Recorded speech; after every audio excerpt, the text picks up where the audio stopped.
이영주 과학자시죠, 과학자. 이런 거 동기들은 다 이제 저기 다 이미 공부 다 끝났는데 우리 이영주가 하는 분야가 굉장히 우주물리 이론 물리학, 우주 이론 물리학이거든요. 그래서 지금 여러 가지 관심이 많아요. 그래서 아마 지금 학위를 요번에 이제 끝내는데 학위 마치고 뭐 신학에 대한 관심을 갖고 있기도 하고 종교 철학에 대한 관심을 갖고 있기도 해서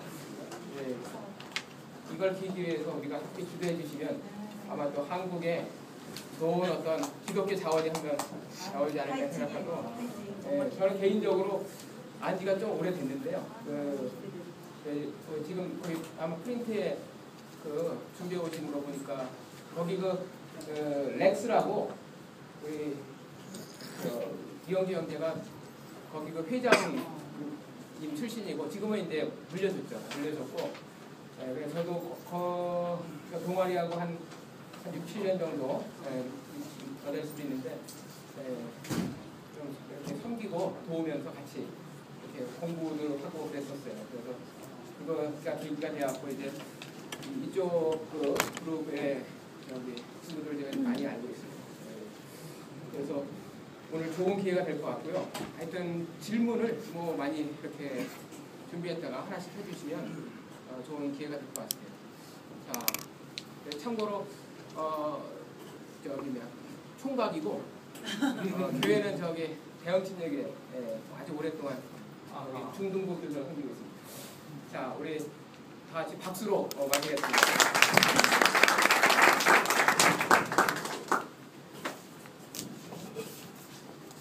네, 소개 감사합니다. 네, 소개받은 이형주라고 합니다. 성목사님께서 좀 어느 정도 격식적으로 소개를 해주셨는데 사실 저와 성목사님은 오랜 시간 동안 친분을 쌓아온 오랜 친구 사이입니다. 물론 나이로는 제가 10년 이상 아래긴 한데요. 그래도 매우 각별한 사이이고요.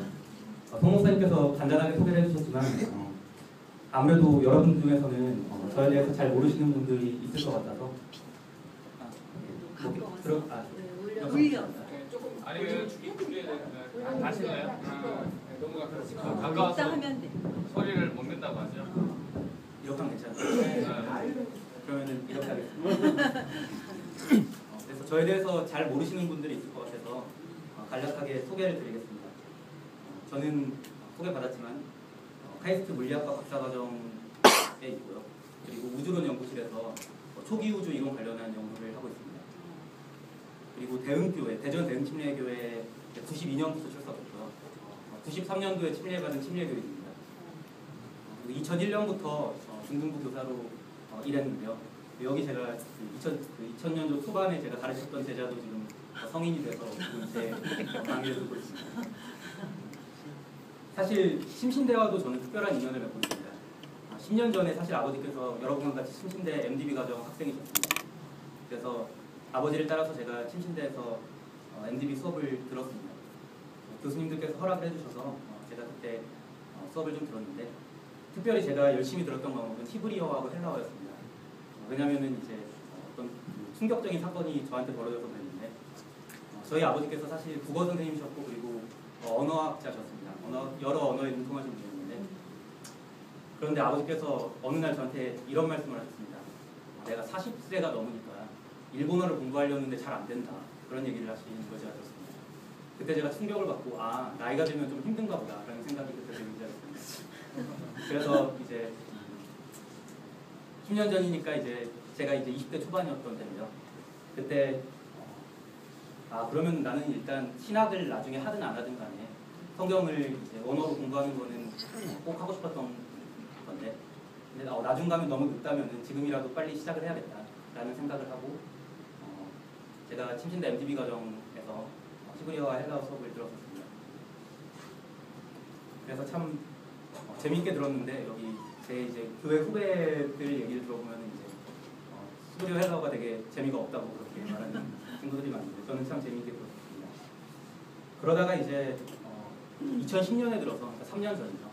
그때 제가 신학 공부를 좀 본격적으로 좀 해보고 싶다라는 생각이 들어서 그래서 제가 본격적으로 사실 여기서 MDB 수업들을 교수님께서 허락을 해주셔서 제가 들을 수 있었습니다. 그래서 그때 사실은 제가 MDB 1학년 과정을 전부 다 들었습니다. 그래서 이제 사실 이 침신대는 저한테 있어서 제가 어떤 손님으로 왔다기보다는 제가 여기 학생인 것 같이 이렇게 느껴지고요. 그래서 참 저한테 친근한 것입니다. 그래서 성 목사님이 저한테 학기 초에 학기 중에 한번 강의를 맡아줬으면 좋겠다라고 부탁을 하셨을 때 제가 참 기쁜 마음으로 수락했습니다. 왜냐하면 저는 침신대에 항상 빚진 마음을 가지고 있었고요. 그리고 침신대와 그리고 침신대 교수님들께서 저한테 이제 베풀어주신 그런 사람들이 많았기 때문에 그래서 참 감사한 마음으로 이 자리에 임하게 됐습니다. 오늘 제가 강의할 주제는 과학과 신앙이라는 제목입니다. 아마 여러분 강의안을 보시면은 이제 12강, 13강에 해당할 텐데요. 12강을 보시면은 아마 종교와 과학이라는 제목이 있을 거고요. 13강에 보면 창조론과 진화론이라는 제목으로 있어서 창조론과 진화론에 대해서 이제 다른 부분들이 나오는데요. 그 부분들에 해당하는 내용을 제가 한번 부족하게나마 강의를 해보도록 하겠습니다. 사실상 이거는 분리된 강연이라기보다는 이제 종교철학 과목 강의의 일부이기 때문에 가급적 과목의 성격과 흐름 안에서 이야기를 하도록 하겠습니다. 여러분들께 당부드리고 싶은 것은 제가 카이스트에서 조교를 많이 해봤는데 제가 조교를 하면서 수업 시간에 꼭 학생들에게 했던 말이 있습니다. 그건 뭐냐면은 중간에 이해가 잘 안 되면 언제든지 질문하라 라는 말을 했는데 제가 지금은 사실 제가 생각해도 참 차근차근 말을 잘 하고 있는데 제가 이제 뭔가 이제 얘기를 많이 하다 보면은 무아지경에 빠질 때가 있습니다. 그래서 이제 갑자기 말도 빨라지고 그다음에 말하는 것도 이제 청중을 고려하지 않고 막 빨리 말하게 되고 막 그렇게 될 수가 있는데 만약에 그런 조짐이 보이면 언제든지 손을 들어서 저한테 말씀해 주시고 뭐 다시 설명해 달라 이 부분이 잘 이해가 되지 않는다 그렇게 말씀해 주시면 감사하겠습니다. 저는 저의 강의의 제목을 과학과 신앙으로 잡았는데 먼저 이런 질문으로부터 시작하고자 합니다. 과학과 신앙은 대부분의 사람들이 갈등 구조를 가지고 있다고 생각을 합니다. 그 분석이 맞든 틀리든 간에 과학과 신앙이 갈등하는 그런 구조는 잘 나타나는 것 같습니다. 그런 구조가, 갈등의 구조가 어디에서 시작되는가를 생각을 해봤으면 하는데요. 저는 이렇게 생각을 합니다. 신앙을 가진 사람이 과학에 대해서 거부감이 클 때 그 사람은 근본주의적 신학 성향을 가졌을 가능성이 크다고 생각을 합니다. 여러분은 어떤지 한번 질문을 해보고 싶은데요. 이거에 대해서 좀 설명을 하기 위해서 제 경험을 짤막하게 남겼습니다. 저는 산책을 하는 걸 좋아해서 여기 대전에 사시는 분들 아실 텐데 선화동에 있는 거리를 제가 산책을 하는 거를 즐겼었습니다. 벌써 한 10년 정도 거의 됐을 것 같은데요. 그때 제가 선화동에서 이렇게 이곳저곳 돌아다니고 있는데 갑자기 어떤 여자 두 분이 오시더니 저를 불러 세우셨습니다. 그러더니 저한테 질문을 던졌는데 어떤 질문을 던졌냐면 형제님 기독교인이신가요? 라고 질문을 했습니다. 그래서 제가 대답을 했죠. 네, 기독교인입니다. 그랬더니 그분이 갑자기 다짜고짜 성경을 펴더니 저한테 설명을 하시기 시작을 했습니다. 근데 제가 그 설명을 가만히 들어보니까 그 당시에 열심히 활동하던 안상홍 증인회에서 나왔다는 것을 알 수가 있었습니다. 여러분도 잘 아시겠지만 이제 어머니 하나님을 주장하는 우리가 정통 기독교 신학에서는 이단으로 규정하고 있는 일종의 단체이죠. 그때 그들이 저한테 던졌던 첫 질문이 이거였습니다. 창세기 1장 26절을 인용하면서 하나님께서 이렇게 말씀을 하셨다는 겁니다. 우리가 우리 형상대로 사람을 만들자라고 말씀을 하셨다. 성경에 기록된 여러분이 잘 아는 말씀이죠. 그리고 창세기 2장 22절 말씀을 인용했습니다. 하나님께서 여자를 창조하셨다는 구절이죠. 그러면서 이제 이렇게 논리를 전개해놨습니다. 우리라는 표현에서 알 수 있는 것은 성부 하나님 외에 다른 하나님이 있다는 것을 나타낸다. 그럴듯하죠. 그 다음에 사람을 창조했을 때 하나님께서 당신의 형상대로 사람을 창조하셨다고 했는데 여자를 창조했다는 것은 여성 하나님이 존재한다는 것을 의미한다. 이렇게 설명을 했습니다. 그리고 성경은 새 예루살렘을 여성으로 묘사하고 있고 그 올 새 예루살렘이 어머니 하나님이라는 사실을 알 수가 있다라는 주장을 펴나갔습니다. 여러분도 어떻게 보면 어쩌면은 익숙한 교리일지도 모르겠습니다. 그래서 제가 그 말을 듣고 통상적인 신학 이론을 설명을 했습니다. 그래서 먼저 그들이 하나님을 복수로 표현하는 거에 대해서 언급을 했기 때문에 제가 이제 그 당시에 히브리어를 좀 공부한 상태였기 때문에 이제 엘로힘이라는 단어에 대해서 설명을 좀 했습니다. 그래서 엘로힘이라는 단어는 복수형이지만 동시에 단수로도 쓰입니다. 이 부분에 대해서는 사실 논란의 여지가 있는 표현이긴 한데 근데 일단은 제가 그렇게 말했기 때문에 그 부분 이제 한번 들려드리겠습니다. 그래서 반드시 그것을 여러 존재라고 볼 수는 없다. 그리고 많은 사람들은 우리라는 표현을 통해서 어머니 하나님을 생각하는 것이 아니라 삼위일체 하나님을 생각한다. 그리고 어머니 하나님이 그리고 이제 이렇게 말하면 그분들이 너무 기분 상해하실 것 같아서 이렇게 덧붙였습니다. 어머니 하나님이 여성으로서 이 땅에 오실 것이라는 것은 재미있는 해석이다. 이렇게 제가 말을 덧붙였습니다. 그러니까 여기서 제동이 들어왔습니다. 그들이 저에게 말하기를 성경을 믿으세요? 라고 저한테 질문을 했습니다. 그래서 제가 짤막하게 대답했습니다. 지금처럼 저는 사실 예전에는 제가 좀 짧게 대답하는 경향이 있었어서 그냥 제가 기억하기로 한마디만 대답했던 것 같은데 네 라고 했습니다. 그러니까 그분이 이렇게 저한테 물어보셨습니다. 성경에 기록된 말씀이 진리라고 믿으시죠? 그래서 제가 대답했습니다. 네. 여기 이렇게 기록되어 있잖아요. 그래서 제가 이렇게 말했습니다. 저는 성경을 믿습니다. 그러나 저는 동시에 성경은 해석된다고 생각합니다. 라고 말을 했습니다. 그러니까 그분들이 이렇게 말했습니다. 아니, 성경을 해석한다는 게 말이 되냐? 성경이 말해주는 것은 곧 진리다. 그래서 제가 다시 반박했습니다.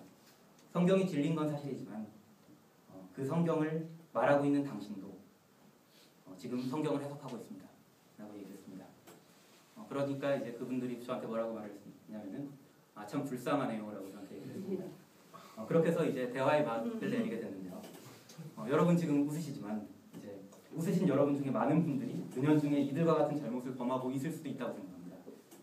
어떤 면에서 그러냐면은 제가 생각할 때 이건 저의 판단이긴 하지만 한국 기독교가 저는 근본주의 신학에 치우쳐져 있다고 생각합니다. 한번 제가 이에 대한 테스트를 해보겠습니다. 제가 만약에 여러분 앞에서 근본주의 성향의 말을 한다면 여러분은 그것에 동의를 하든 안 하든 간에 아마도 대부분의 여러분이 편안하게 들으실 수 있을 겁니다. 그러나 제가 만약에 자유주의 성향의 말을 이 자리에 한다면 여러분이 어떻게 반응을 하실까요? 교회가 이제 근본주의에 입각해서 자유주의를 핍박해 왔다고 생각합니다. 그래서 그런 결과로서 우리가 이러한 모습을 가지게 됐다고 봅니다. 그러나 여기서 우리가 어떻게 보면 당연하게 생각하고 있던 사실에 대해서 질문을 한번 던져봤으면 합니다. 어떤 질문이냐면은 자유주의가 정말로 그렇게나 나쁜 것일까? 라는 질문을 던져볼 수 있을 것 같습니다. 근본주의적 관점에서 물론 그렇습니다. 그러나 우리가 다시 한번 생각해 볼 수 있는 부분은 뭐라고 생각하냐면 그 근본주의가 그렇게나 균형 잡힌 신앙의 모습입니다. 저는 근본주의 신학을 이 자리에서 비판하고 싶은 생각은 없습니다. 비난하고 싶은 생각은 없습니다. 비판은 좀 하고 있죠. 비난을 하고 싶은 생각은 없습니다. 그러나 이제 제 선화동 경험 말씀드린 선화동 경험을 봤을 때 근본주의는 꼭 근본주의가 그렇다는 것이 아니라 그렇게 될 위험을 가지고 있다고 생각을 합니다. 물론 제가 자유주의라고 말하는 것은 아닙니다. 그러니까 안심하셔도 되고요. 그러나 제가 말씀드리고자 하는 것은 자유주의에 대한 재조명은 필요하다는 것입니다. 제가 생각할 때 여러분 중에서 대다수가 자유주의에 대해서 비판할 때 만약에 자유주의에 대해서 비판하라고 하면은 대부분의 경우에 원론적인 이야기는 할 수 있지만 조목조목 구체적으로 자유주의 신학에 대해서 비판하는 것은 어려운 것이라고 생각합니다. 제가 지금까지 말씀드린 내용을 조금 더 정리해보면 단순하지 않은 문제를 단순한 양 들어왔기 때문에 우리가 너무 당연하게 받아들이지만 실제로는 단순하게 말할 수 없는 문제가 많이 있다고 생각합니다. 몇 가지 제가 그런 문장들을, 명제들을 한번 던져보겠습니다. 여러분께서 각자 생각해 보시면 좋을 것 같습니다. 첫 번째로 지금까지 제가 자유주의 신학에 대한 얘기를 했으니까 그걸 먼저 언급하겠습니다. 자유주의 신학이 완전히 잘못된 것이다. 많은 사람들이 당연하게 받아들이고 있는 명제일 거라고 생각합니다. 그리고 두 번째 명제를 한번 던져보겠습니다. 우리가 성경을 해석해서는 안 되고 성경이 우리를 해석해야 된다. 대부분의 사람들이 아멘으로 받아들일 수 있는 명제일 거라고 생각을 합니다. 그러나 과연 이것이 그렇게 단순하게 우리가 받아들일 수 있는 문제인가는 생각해 볼 여지가 있다고 생각합니다. 그리고 조금 더 예를 들어보면 이해가 되지 않더라도 말씀에 아멘으로 순종해야 한다. 이 부분도 논란의 여지가 충분히 될 수 있는 부분이지만 제가 여기서 던지고자 하는 화제는 뭐냐면은 제가 방금 말씀드린 것처럼 최소한 이것은 논란의 여지가 된다는 것입니다. 그리고 이 부분은 사실 그냥 많이들 하는 말이라서 특히 사실 문제점을 지적할 때 사람들이 많이 하는 말이죠. 그래서 한번 넣어본 명제인데 목회자의 권위는 지켜져야 한다. 이 부분에 대해서도 사람들이 많이 논란할 수 있을 거라고 생각합니다. 그러나 당연한 문제는 아니라고 생각합니다. 방금 전에 제가 이미 충분히 설명을 드렸다고 생각은 하지만 오해의 소지를 피하기 위해서 다시 한번 말씀을 드리면 제가 지금 주장하는 것은 이 말들이 전적으로 틀렸다고 주장하는 것이 아닙니다. 다만 우리가 당연하게 아멘으로 받아들이고 있는 대다수의 명제들이 사실은 우리가 생각하는 것만큼 단순하고 당연한 것은 아니라는 것을 지적하고 싶습니다.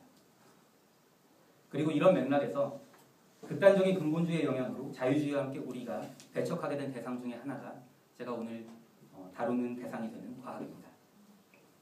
많은 분들이 이렇게 반박할지 모르겠습니다. 과학이 얼마나 귀한데요. 많이 들은 말을 사실은 옮겨놓고 있는데요. 그게 또 얼마나 신앙에 유익을 가져다 줄 수 있는데요. 하나님이 우리에게 주신 선물이에요. 이런 말을 저는 수없이 많이 들었습니다.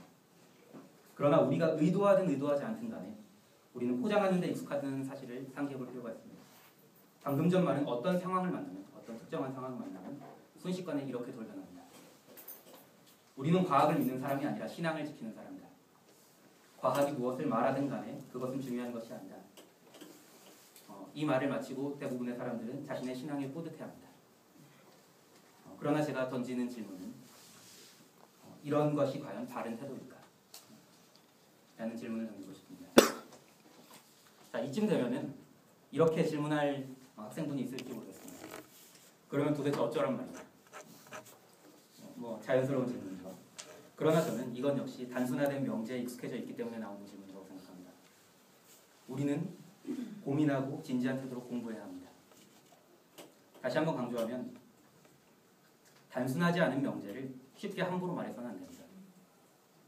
그리고 그렇게 되면 우리는 손가락질을 받을 뿐인데 그 손가락질을 신앙인으로서 받는 핍박이라고 착각해서도 안 됩니다.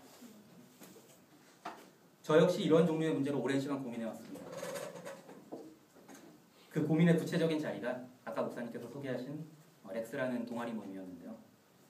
렉스는 카이스트 대학원생들이 모이는 공동체입니다.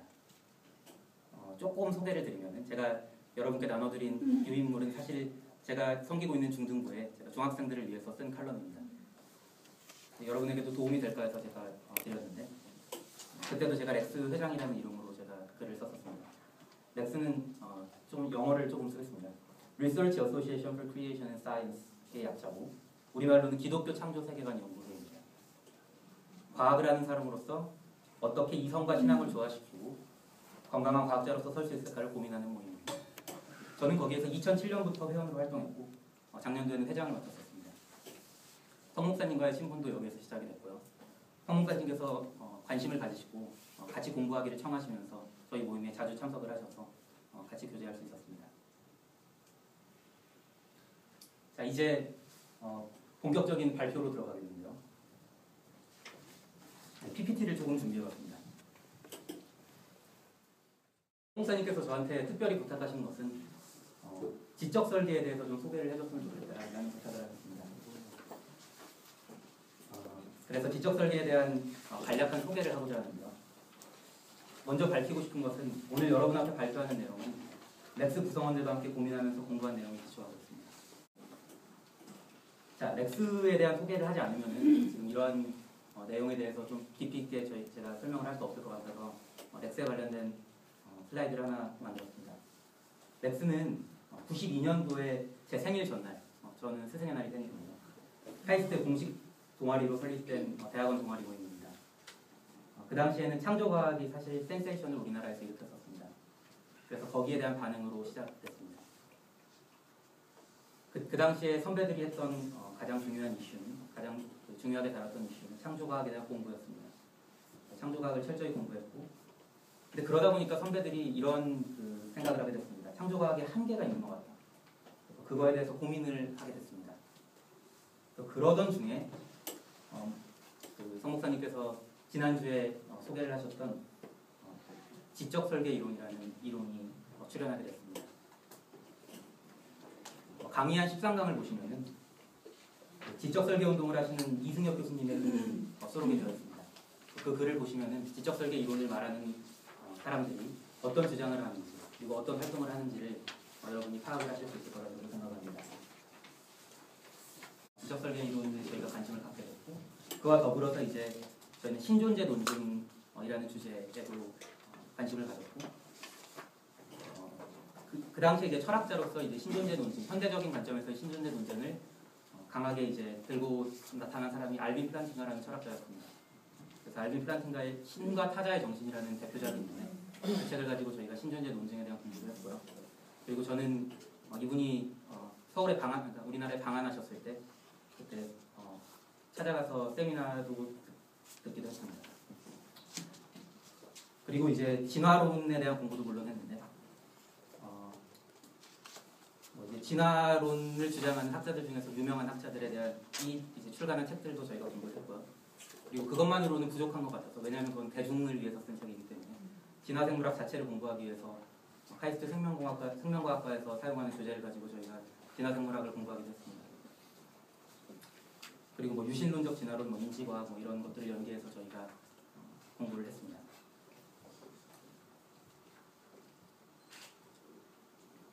그래서 이제 지금의 주제는 지적 설계이기 때문에 거기에 초점을 맞춰서 말씀을 드리겠습니다. 강의 한 12강에 보시면은 나오겠지만 12강에 있을지 13강에 있을지 잘 모르겠네요. 제가 쭉 이어서 봤기 때문에 좀 헷갈리긴 하는데 13강에는 분명히 있고 12강에도 아마 목사님께서 수록을 하셨던 걸로 저는 기억하고 있습니다. 지적 설계가 처음 시작된 것은 91년도에 필립 존슨이라는 교수가 다윈 on Trial이라는 책을 출간하면서 시작이 되게 됩니다. 그분은 이제 캘리포니아 소재의 버클리 대학의 법학 교수로 재직하셨던 분인데 그분이 이제 진화론에 대한 어떤 비판과 함께 이제 쓰신 책이 다윈 on Trial이라는 책입니다. 우리나라 성경이 아니라 우리나라 책으로는 심판대 위의 다윈이라는 이름으로 번역되어 있습니다.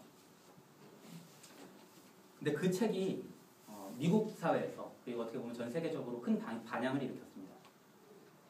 그런데 그게 이제 과학계에도 건드렸는데 과학계에서는 이제 주로 이제 그 책을 비판하기 위한 목적으로 이제 어떤 평을 냈고요.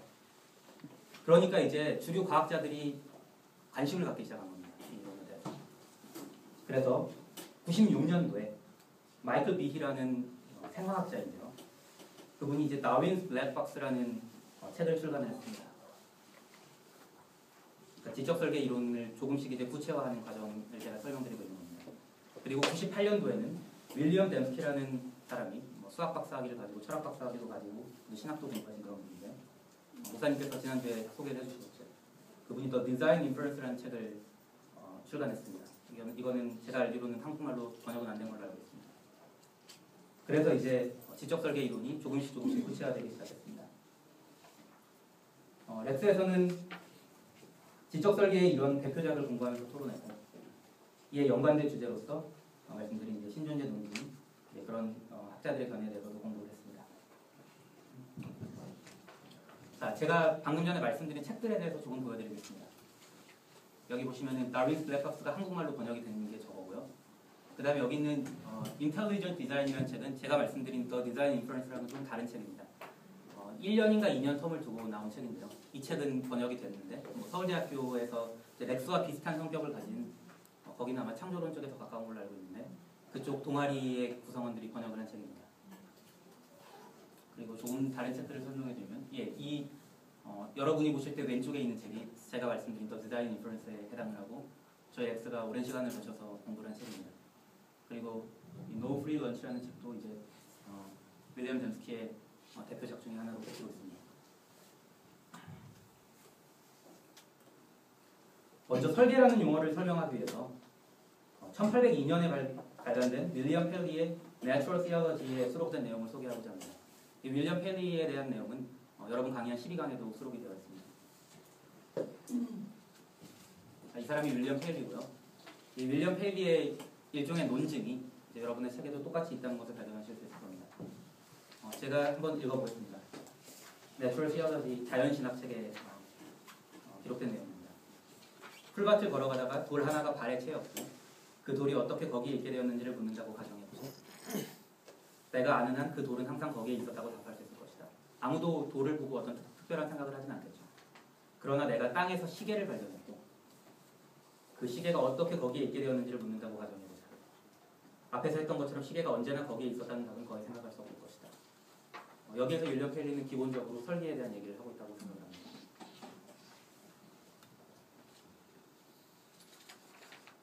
자, 그러면 우리가 시계를 보고 설계자를 추론하는 것처럼 우리의 눈을 보고 설계자를 추론할 수 있다는 것이 어떻게 보면 지적 설계론에서 주장하는 내용을 단편적으로 말해주는 것입니다. 물론 눈은 예에 불과하지만 제가 쉬운 예로서 눈을 들었습니다.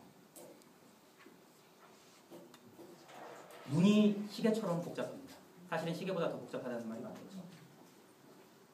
그렇기 때문에 이제 설계자를 자연스럽게 생각할 수 있다는 것이 설계 이론의 기본적인 틀이 됩니다. 그러나 여기에 우리가 질문을 던질 수가 있습니다. 어떤 질문을 던질 수가 있냐면 이런 복잡한 구조가 반드시 지적인 설계자를 말해주는가? 라는 질문을 던질 수 있을 겁니다. 만약에 150년 동안 지속되어 온 또는 발전해 온 진화론을 가지고 다른 설명을 한다면? 이라는 질문을 자연스럽게 던질 수가 있겠죠. 진화생물학에서 말해주고 있는 것은 생명체가 자연선택과 돌연변이라는 메커니즘을 가지고 진화한다는 것입니다. 여기서 짚고 넘어갈 사실은 여기에는 분명 과학적인 사실이 있다는 것입니다. 만일 우리가 진화라는 것은 있을 수 없는 일이다 라고 주장한다면 그것은 과학적 무지의 소산입니다.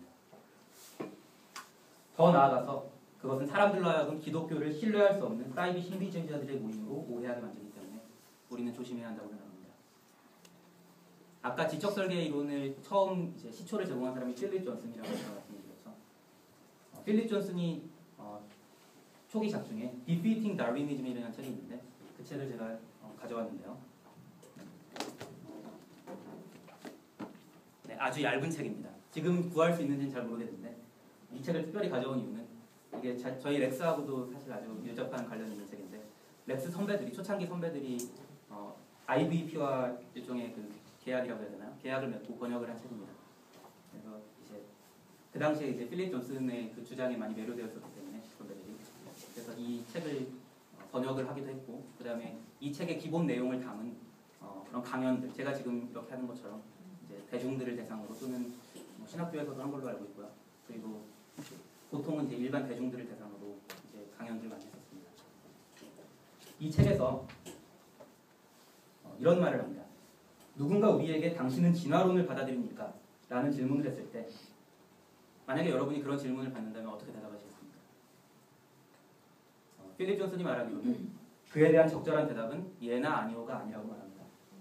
오히려 이런 반문이 적절한 대답이다 라고 말하는데 그 반문의 내용은 당신이 말하는 진화론은 무엇을 의미합니까? 라는 반문이라고 주장합니다.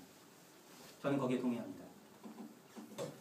예를 들어서 신다윈주의 학자들이 말하는 주장 중에 신다윈주의라는 말이 익숙하지 않은 분들을 위해서 조금 설명을 드리면 사실 강의 한 13강에도 나와 있긴 한데 일단 다윈주의에는 여러분이 익숙하시죠. 다윈주의라는 것은 19세기 말에 1865년 종회기원을 하는 다윈의 그런 의 이름을 따서 다 붙인 이름인데요. 거기에 이제 더해져서 현대과학이 발전하면서 진화생물학이 발전하고 유전학이 발전하면서 이제 유전학적인 많은 내용들이 과학적으로 알게 됐습니다. 그래서 자연선택과 제가 방금 말씀드린 유전학의 대표인 돌연변이의 메커니즘을 포함시켜서 그래서 이제 생물의 진화를 설명하는 그러한 학파를 신다윈주의 학파라고 많이들 얘기를 합니다. 그래서 이런 신다윈주의 학자들이 말하는 주장 중에서 자연선택과 돌연변이로 인한 종 내의 소진화가 있는데 그것은 사실 이미 생물학계에서 과학적 사실로서 입증된 것입니다. 그래서 그것에 대해서는 사실상 반박의 여지가 없다고 보는 것이 맞습니다. 우리가 주의해야 하는 것은 신앙을 변호하기 위해서 과학을 부정하게 되는 것입니다. 개인의 차원에서는 그것이 개인적 무지나 오해로 그칠 수가 있습니다. 그러나 여러분같이 교회에서 목회자로서 많은 교인들에게 영향을 행사하는 사람들에게는 그 이상일 것입니다. 그렇기 때문에 특별한 신중함이 요구된다고 생각합니다. 저는 여러분이 하나님이 자연법칙을 창조하셨다는 믿음을 공유한다고 믿습니다. 그렇다면 그 자연법칙을 연구한 결과에 대해서 수용하는 것은 자연스러운 일이라고 생각합니다. 전문 과학자들의 연구 결과를 단순하게 치부하고 부정해서는 안 된다는 말씀을 드리고 싶습니다. 여러분이 민감하게 반응해야 하고 그리고 공부하고 고민해야 하는 영역은 과학의 영역이라기보다는 그 과학적 사실을 해석하는 철학의 영역입니다. 그림에서 보는 것처럼 진화생물학의 메커니즘을 통해서 언뜻 보면은 절대 불가능해 보이는 일이 이거는 진화에 해당하죠.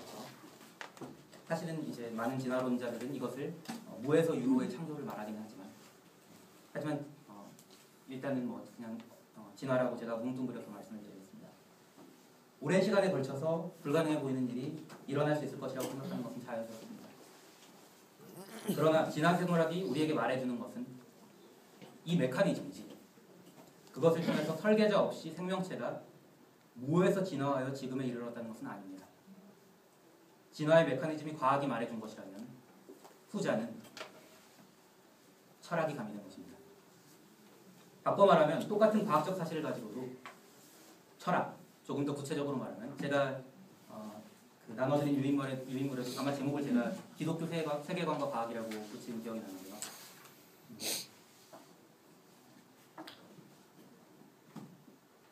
그 세계관, 어떤 세계관을 가지고 있느냐에 따라서 완전히 다른 내용을 이야기할 수 있습니다. 우리가 민감해야 할 부분이 바로 이 세계관 영역이라고 생각합니다. 그리고 아까도 제가 말씀드렸지만 누차 강조하면 과학의 영역을 공격하는 것은 계란으로 바위 깨기라는 것을 기억하실 필요가 있습니다. 이 부분은 강의의 결론에서 다시 언급하겠습니다. 진화생물학의 연구를 가지고 많은 진화론자들은 조금씩 오랜 시간에 걸쳐서 우연히 우리가 만들어질 수 있다고 주장합니다. 여기서 제가 단어를 구분해서 쓰고 있다는 사실을 주목하실 필요가 있는데 저는 진화생물학이라고 말할 때는 과학으로서의 진화생물학을 말하고 있는 것입니다. 그리고 진화론자라고 말할 때는 그 진화생물학을 이용해서 그것을 기반으로 어떤 진화에 대한 그런 주장을 하는 그런 사람들을 말할 때 제가 진화론자라는 표현을 쓰고 있습니다. 지적 설계론자들은 그 주장에 대한 반박으로 우연히 설명할 수 없는 것이 있다고 주장합니다. 한번 보실까요? 그 주장을 위해서 마이클 비히가 도입한 개념이 irreducible complexity라는 개념입니다. 한국말로는 여기 쓴 것처럼 환원 불가능한 복잡성이라는 개념입니다.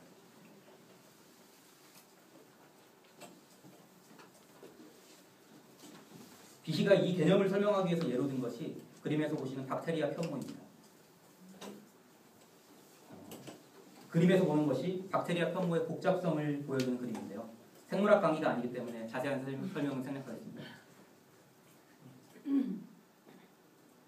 박테리아 편모를 예로 든 것은 박테리아 편모가 가지는 특징들 때문이었습니다. 여기서 제가 좀 열거를 해놨는데 이 박테리아 편모의 구조가 가지는 특징들은 이렇게 분류할 수 있습니다. 첫 번째로 생명 유지에 필수적이고요. 이 박테리아 편모가 있어야지 먹이를 찾고 위험에서 벗어날 수 있다고 합니다. 그리고 구성 아미노산 중에서 하나라도 제대로 조합이 되지 않으면 동작할 수 없다. 그리고 동작하지 않는 경우에 진화론적으로 불리하다. 그래서 일부 아미노산은 오직 편모에만 존재한다. 복잡하다. 이런 중요한 특징들을 가지기 때문에 비히가 박테리아 편모를 좋은 예로서 생각을 하고 예를 든 것 같습니다. 자, 박테리아 편모를 보고서 머리 아플 분들을 위해서 조금 더 쉬운 그림을 준비했는데요. 보시는 것은 쥐덫입니다. 쥐를 잡는 쥐덫입니다. 쥐덫이 어떻게 작동하는가를 한번 살펴보겠습니다. 이렇게 좀 공학적인 마인드가 있으신 분들은 보는 순간에 바로 그리실 수 있을 수 있겠는데 먼저 치즈로 쥐를 유혹합니다. 저기 보이는 게 치즈입니다. 쥐가 치즈에 접근하면 덫이 작동돼서 때려잡는 구조로 되어 있습니다. 그런데 이 쥐덫이 갖고 있는 특징을 한번 분석해보면 이 쥐덫을 구성하는 부품들이 서로 조화롭게 상호작용하고 있다는 것을 알 수 있습니다.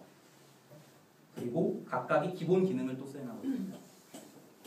그리고 여기서 중요한 특징이 하나 더 있는 거예요.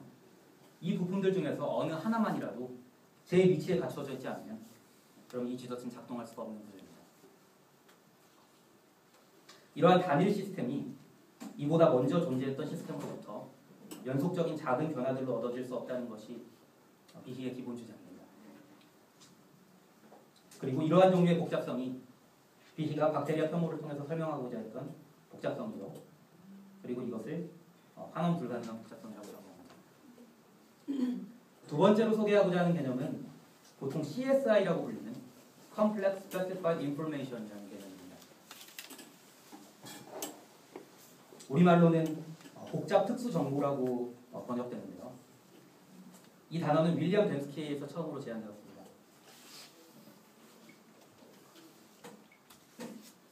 이 그림은 혹시 이 그림을 보고 아시는 분이 있으신지 모르겠는데 혹시 아시나요? 세티라는 프로젝트에 대해서 들어보신 분이 있으시나요?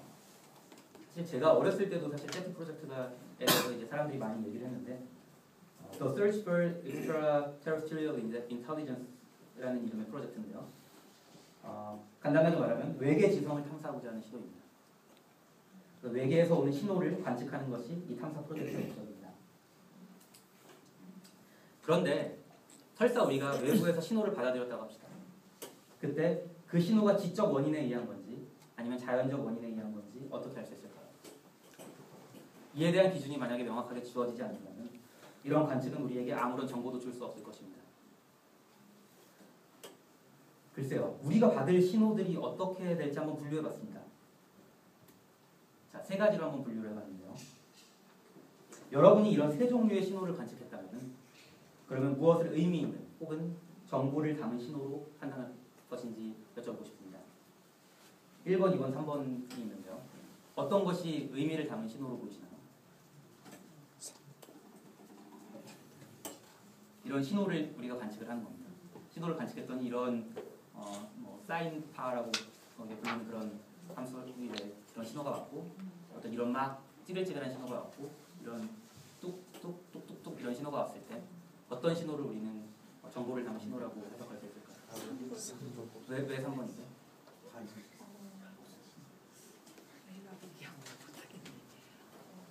뭔가 규칙이 있어야 네.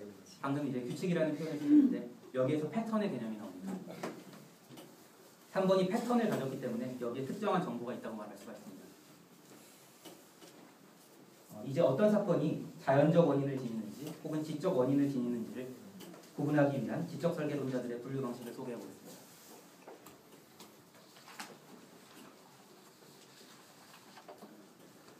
우리가 어떤 사건을 분류할 때 보통 필연적 사건과 우연적 사건으로 분류합니다. 여기 제가 필연이라고 썼고 우연이라고 썼죠. 여러분이 눈치채셨겠지만 우연이라는 단어는 진화론자들이 좋아하는 단어입니다. 보통 그 사건이 항상 일어나느냐 그렇지 않느냐를 기준으로 필연과 우연으로 나눕니다. 그러나 과연 모든 사건을 필연과 우연으로 나눌 수 있을까요? 필연과 우연에 더해서 댐스키는 설계라는 개념을 끌어오기 위해서 항상 일어나나 라는 고전적인 필터 외에 또 하나의 필터를 도입합니다. 그 필터의 이름은 패턴이 있고 확률이 낮은가 라는 이름의 필터입니다. 네, 필터가 하나 생겼죠. 네, 순서도에서 볼 수 있는 것처럼 이 필터를 통해서 설계된 사건을 분류해낼 수 있다고 주장합니다. 이 필터를 제가 조금 말을 빨리 해서 오해 소지가 있게 들리겠는데 이 필터를 통해서 설계된 사건을 분류해낼 수 있다고 주장합니다. 이를 위해서는 패턴에 대한 정의가 명확해야 합니다. 자, 이 그림을 한번 보겠습니다. 김용복 교수님 침례교신학을 들으시는 분들이 대다수인 것으로 알고 있는데 김용복 교수님께서 침례교신학 수업에서 교회 교리의 문제점에 대해서 비판하시면서 이런 말씀을 하셨습니다. 관역에 맞추어서 화살을 쏘아야지 화살을 쏘고 관역을 그리는 것은 무의미하다. 이런 말씀을 하셨었죠. 사실 그 표현이 패턴을 잘 설명해 줍니다. 패턴은 사건이 일어난 후에 가지는 것이 아니라 사건과는 무관하게 정의되어야 합니다.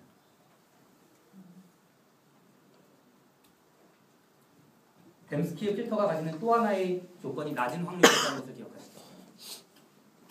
쉽게 빈번하게 일어날 수 있는 사건이라고 하면 그러면 그것은 우연 또는 필연으로 설명할 수 있을 겁니다. 그러면 얼마나 낮은 확률이어야 할까요? 그 그림을 보시면서 대강 제가 무슨 말을 할지 짐작을 하실 텐데 그 기준을 댐스키는 우주의 역사 동안에 일어날 수 있는 모든 사건의 수로 잡았습니다. 충분히 크게 잡는다는 취지에서 그렇게 잡은 거죠. 그래서 그 값은 10의 150승이라는 엄청난 숫자로 추산했습니다. 굉장하죠. 이것의 역수가 확률이 될 텐데 이것의 역수 10의 마이너스 150승이라는 엄청나게 낮은 확률. 이 확률이 얼마나 작은 확률인지 생각하실 수 있겠습니다. 이것보다 더 낮은 확률의 사건이 일어났다면 그것은 더 이상 우연으로 설명될 수 없다는 것이 댐스키의 주장입니다. 그리고 우리 생명체가 적절한 모습으로 존재할 확률이 10의 마이너스 150승보다도 작다는 것을 보이려는 것이 지적 설계론을 주장하는 사람들이 이루고자 하는 시도라고도 말할 수 있겠습니다.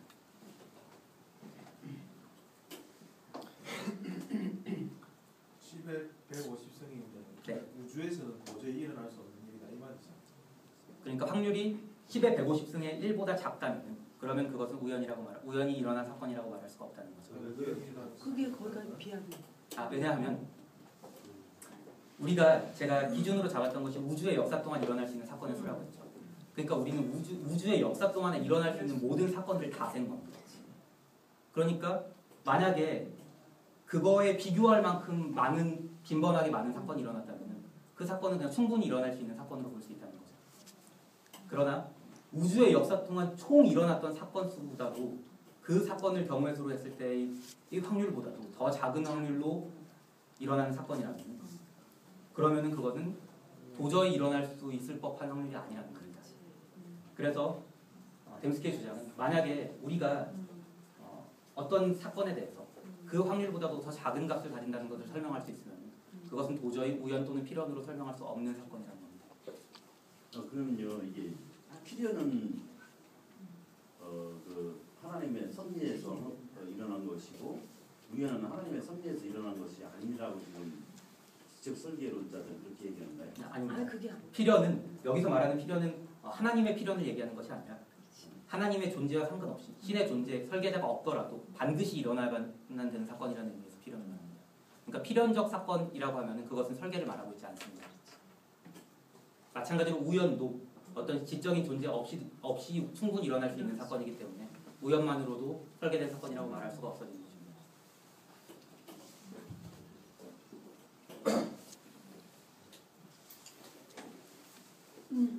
네, 이어나가겠습니다. 지적 설계를 연구하는 학자들의 이론에 대한 간략한 소개를 사실상 마쳤는데요.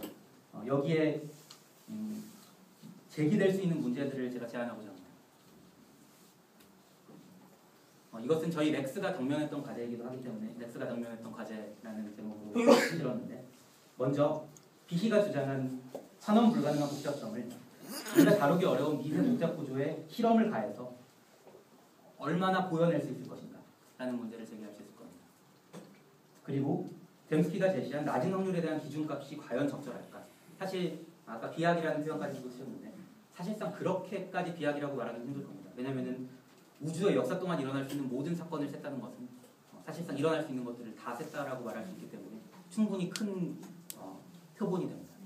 그러나 현대 우주론에서 화두가 되고 있는 이론이 있는데 그건 다중우주 이론이라고 불리는 이론입니다. 아까 댐스키가 설정한 기준은 10의 150승이라는 기준은 우리 우주에서의 경우의 수를 생각을 한 것입니다. 그리고 많은 사람들은 우리 우주 이외의 우주에 대해서는 생각을 하지 않고 있습니다.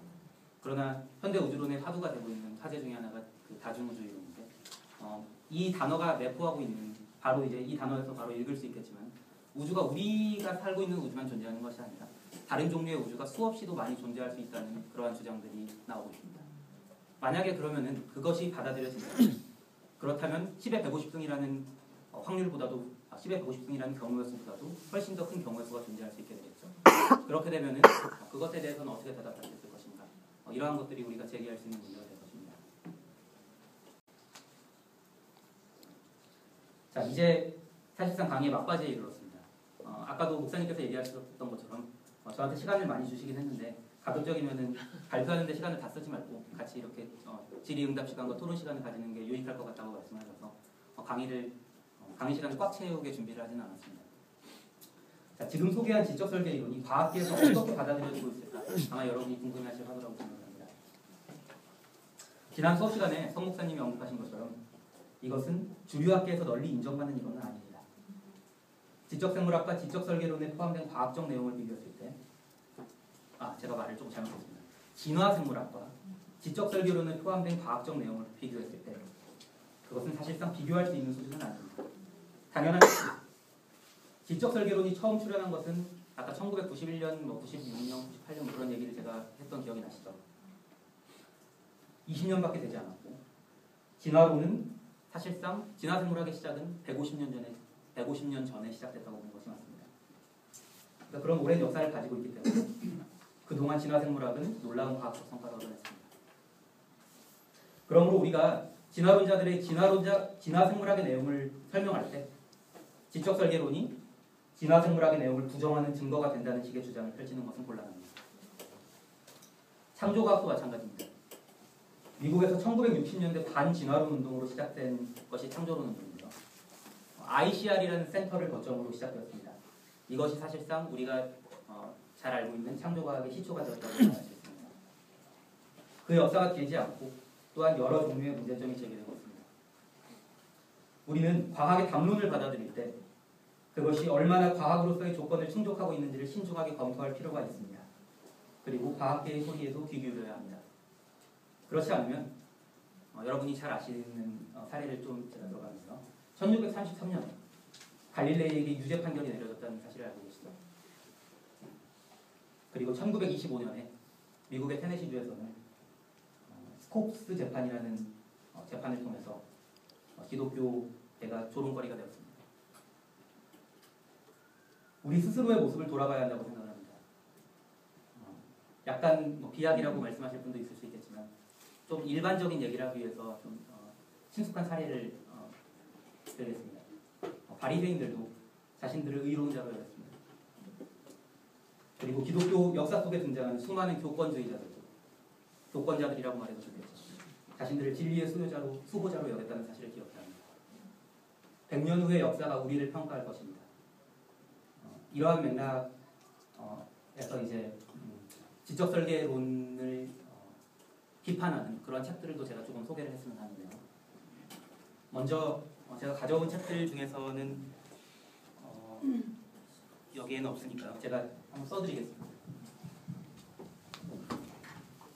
1925년에 있었던 스콥스 재판이 어떤 건지 조금 네, 제가 설명드리겠습니다. 네. 먼저 책 소개를 드리면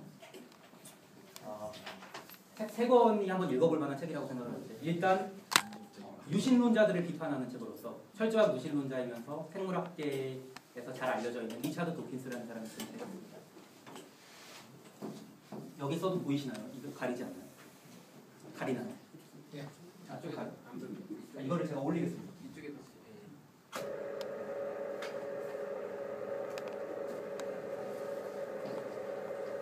이렇게 크게 쓰니까 제가 이 책을 옹호하는 것처럼 보이지만 그런 것은 아닙니다.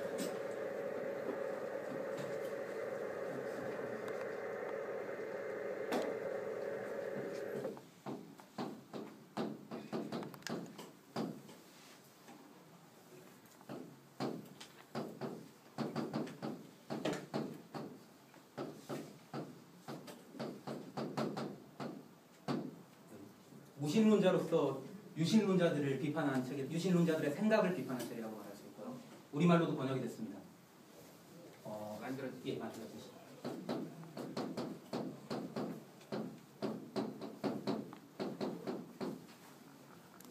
그리고 최근에 나온 책이죠.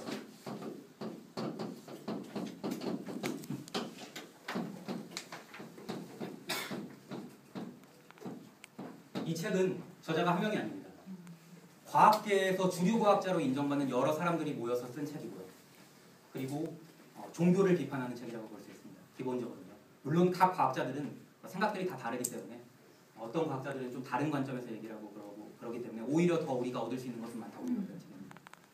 한국말로도 번역이 되는데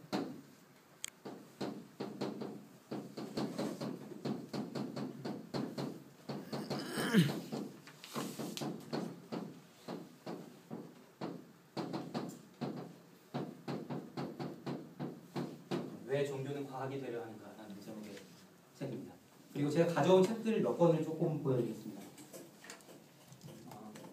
렉스에서 저희가 공부했던 책들인데 일단 아까 제가 그 PPT에서 보여드린 책들은 빼고요. 자연주의 혐오기도 제가 보여드렸기 때문에 빼겠습니다. 필립 존슨의 책 몇 권을 제가 보여드렸던 것 같은데 다른 책으로 제가 소개해드린 책은 심판대 위의 자연이라고 번역된 책이었는데 여기 보여드리는 책은 위기에 처한 이성이라는 책인데 이거 역시 읽어볼 만한 책입니다. 원 제목은 Reason in the Balance고요.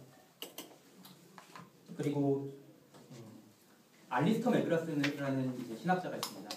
그 사람은 이제 과학을 공부하고 나서 그리고 나서 이제 신학을 한 사람이기 때문에 과학적인 백그라운드가 풍부한 사람인데 그분이 이제 쓰신 책 중에서 저희 렉스에서는 이 책을 공부를 사실 했습니다. 최근에 공부한 책이라서 작년에 사실 이 책 공부를 마쳤는데요. 이제 Scientific Theology라는 책이고 안타깝게도 한국어로 번역은 되지 않았습니다. 그러나 이게 이 한 권이 아니라 사실 3부작입니다. 이렇게 두꺼운 책이 3권이나 돼서 이제 과학신학이라는 제목이라고도 볼 수 있을 텐데 이 책이 매우 흥미로운 책이고 우리가 신앙을 가진 사람으로서 과학을 어떻게 바라봐야 할지 그리고 좀 바꾸어서 말하면은 과학을 우리가 신앙에 어떻게 적용할 수 있을 것인가 그런 부분에 대해서 심도 있게 쓴 책이라고 생각을 하고 저는 이 책에 많이 자극을 받았습니다. 그리고 이제 이 두꺼운 책을 읽기가 좀 버거우신 분들을 위해서 알리스터 맥그라스가 친히 그 축약판을 자기가 또 썼습니다. 그래서 이게 과학신학이라는 책인데요. 이게 바로 이 말씀드린 방금 보여드린 그 책을 포함한 3부작이 요약된 내용이라고 보시면 됩니다. 과학신학이라는 책인데요. 사실 그렇게 어렵게 느껴질 수도 있을 겁니다. 그러나 인내를 가지고 차근차근 읽어나가면 그런 많은 것을 얻을 수 있는 책이라고 생각합니다. 이것으로 제가 준비한 발표는 마치겠습니다. 네, 목사님께서 진행 좀 해주시면 한 5분 10분 쉬고 잠깐 쉬고 그 질의응답 하면서 이렇게 정리하면서 같이 저도 좀 대답할 것은 대답하고 이렇게 하겠습니다. 잠깐 쉬겠습니다. 강의와 관련해 갖고 이제 질문 우리가 서로 나누는 시간 갖겠습니다. 질문을 받기 전에 하나 질문하고 싶은데 이 물이 저를 위한 건가요? 네. 네, 감사합니다. 질문은 아니고 아까 끝에 그 왜 지적 설계에 대한 게 또 비판하는 그런 어떤 견해들이 있잖아요.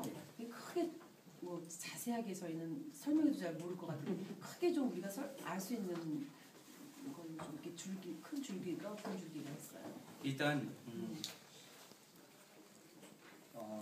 지적 설계론이 비판을 받는 가장 큰 이유는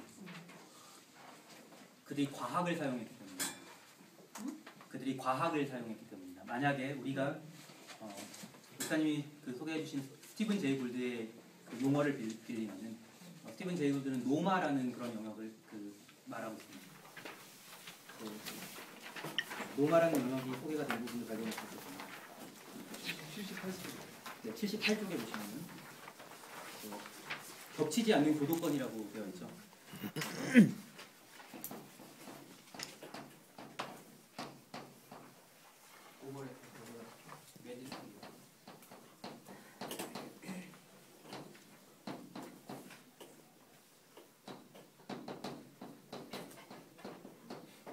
네, 이것이 스티븐 제이 골드가 말한 겹치지 않는 교도권이라는 겁니다. 그 스티븐 제이 골드는 과학이 다룰 수 있는 영역과 종교가 다룰 수 있는 영역을 분명하게 분리하고 있고 그다음 그 두 개는 서로 겹치는 영역이 없다고 주장을 합니다. 그렇기 때문에 우리가 종교에서 어떤 이야기를 하든 간에 과학자들은 경계할 필요가 없다는 주장을 하고 있고 많은 과학자들이 거기에 동의할 수 있습니다. 그러나 지적 설계론에서 주장하고 있는 것은 창조과학도 사실 그것 때문에 이제 비판을 받는다고 보시면 되는데요. 과학이라는 단어를 쓰는 겁니다. 창조과학도 창조과학이라는 말을 쓰고 있죠. 지적 설계론도 과학적인 내용을 기반으로 해서 지적인 설계자를 추론해내려고 하고 있습니다.